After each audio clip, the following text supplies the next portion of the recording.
শুধু দর্শকবৃন্দ, আজকে আপনাদের দেখাবো বাংলার এক ধরনের সাদা সোনা। দেখেন, সেই সাদা সোনার তৈরি হওয়ার আগে প্রথমেই গাছটি এই ফুলে পরিণত হয়।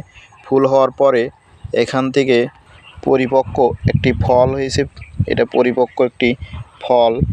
এই ফল বতি বা একটা নির্দিষ্ট বয়স হয়ে গেলে তারপরে এর থেকে আপনার তুলা বের হবে। কীভাবে তুলা বের হবে দেখেন। তারপরে এই যে এই তুলা বতি হওয়ার পর বা বয়স্ক হওয়ার পরে তুলাটা ফেটে দেখেন কীভাবে ভিতর থেকে সাদা নরম তুলা বের হয়েছে। এই নরম তুলাটা এইভাবে কালেকশন করে নিয়ে এইভাবে দেখেন নরম, প্রচণ্ড নরম।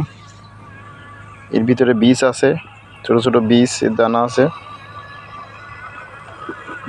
মলিন সস্ত্রীয় এবং সাদা মহি। এটা একটি ক্ষেত। এই সাদা সাদা দেখা যাচ্ছে ফুলের মতন, আসলে এগুলো সব তুলা।